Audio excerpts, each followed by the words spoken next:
YouTube, what's going on? In this video, I'm gonna give you 5 tips to immediately improve your squat. And we aren't wasting any time, so let's dive right in. The first one actually has nothing to do directly with your form. It has to do with the shoes you are wearing. A lot of people try to go into the gym or go into their workouts and squat in shoes that are like these foamy bottom shoes. These are more like running shoes more so than anything else. And the reason these could potentially be bad for your squats is because since they are so foamy, they're meant to brace for impact when running. So they're meant to be this like shock absorbing foamy bottom. The issue is when you try to take this and then go squat, where for you to safely and maximally lift the most weight, you don't want some unstable foamy surface, because what this is going to lead to is the instability could potentially lead to injury. Because for example, if where you are connected to the ground is not stable, then every other joint after that isn't going to be as stable as well. So I see a lot of people going into the gym and their knees are caving in when you're doing squats. Well, one of the reasons could be if you're wearing these shoes, your knees are going to be unstable, which your knees have to be a stable joint. But if you are working off an unstable surface, you are not going to have stable, strong joints to then work from. And then number 2, the less stability you have, the less ability you have to produce force. So when you're trying to lift heavier weight, but you have this unstable surface,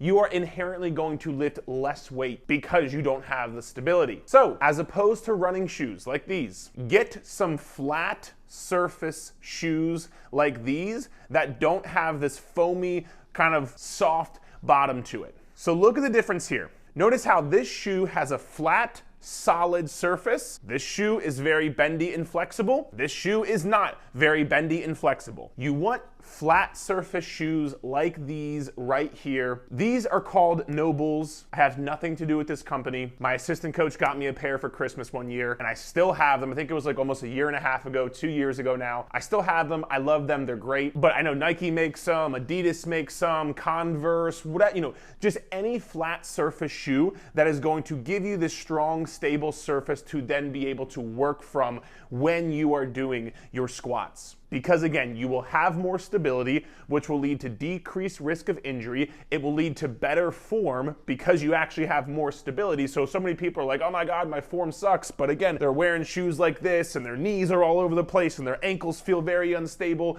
That could absolutely be why. So it's gonna give you better form. And like I said, you're going to be able to connect with the ground better, which we'll actually talk about later in the video. You're gonna connect with the ground better to have better stability, to produce more force, to lift more weight in the long run. So before you do anything with your actual form, make sure you're setting yourself up for success by having these flat surface shoes, not these kind of shoes right here. All right, now that we have the flat surface shoes on, let's go into the second tip for how to get better squats. This is in no particular order, by the way, but this next tip is actually going to be what you should think about when you're at the bottom of a squat. What do most people think about when they're in the bottom of a squat? They think about standing up. I don't want you to think about standing up. Here's what I want you to think about instead. When you get to the bottom of this squat, I want you to think about pushing the ground away from you, and then that is how you are going to stand up. Because if you think about just standing up, number 1, you're not gonna have a lot of force output. You're not gonna be as strong as you possibly could, which means you're not gonna lift as much weight as you possibly could. And the movement might just seem harder because your intent is wrong. See, what most people don't understand is the intent at which you do a movement with. This could be anything, squats, deadlifts, chest press, shoulder press, whatever. The intent that you have with an exercise is going to normally dictate how that exercise is gonna end up. So if you're just thinking about standing up out of the bottom of a squat, the exercise is inherently going to be harder, feel harder, and you'll lift less weight with it. Whereas when you get to the bottom and you think about pushing that ground away from you, you are inherently going to use more force to push that ground away from you. Think about if you were going to push somebody. Aren't you gonna have more force when you push somebody versus like when you just kind of like tap somebody? If you actually put all your force into it to push them, as opposed to just kind of like shrug them with one arm. So if you're trying to get the most out of your squats and be as strong as you possibly can, and again, be more stable, have better form, and feel more in control of the movement. Don't think about just standing up out of the bottom of a squat. Think about pushing the ground away from you. Now, third tip. You might have heard before, you should be trying to push through your heel when you're doing squats. And while I somewhat agree with this, I also somewhat disagree with this, and here's why. Like I talked about when I was talking about our shoes, you want a flat surface shoe so that you can connect with the ground better. What does connect with the ground better mean? Essentially, think of your foot having three major parts: your big toe, your pinky toe, and your heel. Think of this as kind of like a tripod would be, or I sometimes coach this in a way of thinking about if you have like a hawk's foot or a monkey's foot that is trying to like grip the ground. You want those three main points of contact trying to grip the ground. So when you connect with the ground better by doing that right there, you don't just want to think about pushing through your heels, because for a lot of people, that kind of forces them to do this thing right here where they kind of like shoot their knees back too early, shoot their hips up too high, and then make the movement, number one, more pressure on their lower back, but number two, they make the movement harder by doing this like two separate moves where they're like kind of kicking their butt back and they have to use their lower back to stand up. As opposed to thinking about pushing with your heels, you should first and foremost try to connect with the ground with your big toe, pinky toe, and heel, and then combined with pushing the ground away from you, you should be thinking about pushing through the middle of your foot, because you want to use that strong, stable base that you created. If you're just pushing through your heel, you're not using this strong, stable base that you are creating at the bottom. And while no, you don't want to be rocking forward on your toes and lifting your heels off the ground, you won't do that if you learn how to grip the ground with your feet and connect the ground better. So try to push through your mid-heel, try to push through your midfoot, not just your heel. The fourth tip, I want you to imagine this. See this tennis ball?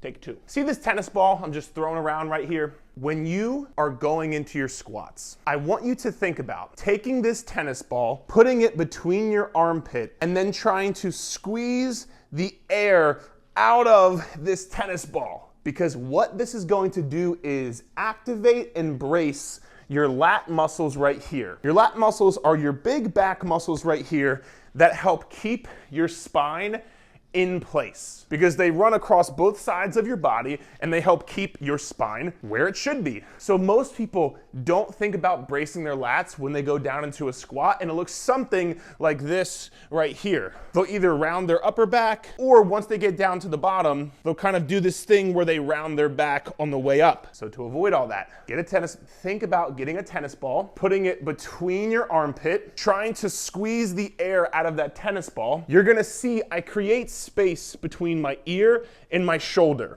My shoulders stay low, away from my ear, and I'm actively trying to almost push my elbows into the side of my body, trying to squeeze the air out of this tennis ball. Watch now how I go down into my squat.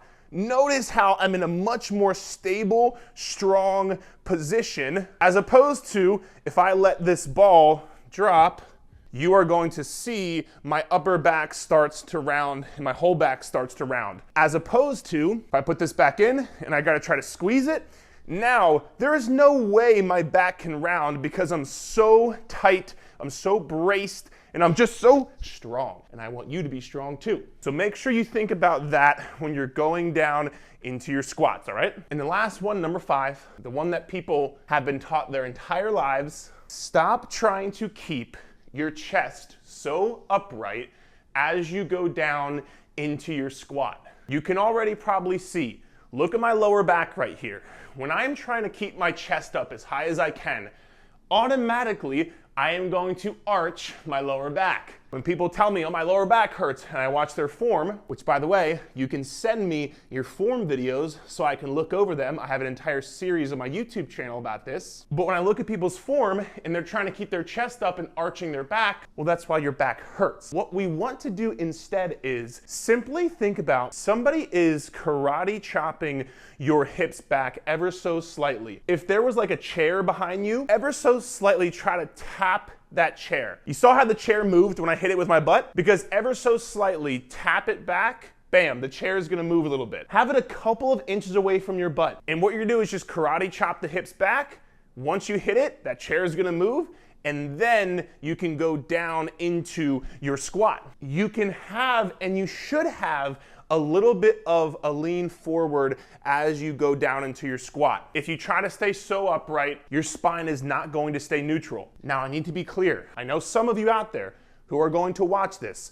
This is the kind of thing you do in the club on Saturday night. We don't want to do that here because you're not in the club doing squats. And if you are, respect to you, girl. But we want to make sure we slightly throw it back, maybe like you're on a Tuesday or a Wednesday night, not like a Friday night, maybe like a Tuesday or a Wednesday, a little bit more modest for the kids, and then think about sitting down into your squat with all of the other tips we just learned. And I hope this video helped. If you enjoy videos like this, drop a comment below and let me know, because I will try to do more of these kind of videos on my YouTube channel. I'm trying to put more content out on YouTube, so let me know what kind of stuff you like. If you enjoyed it and you want to share it with somebody, go ahead. If you have any questions, drop them below. Hope it helped.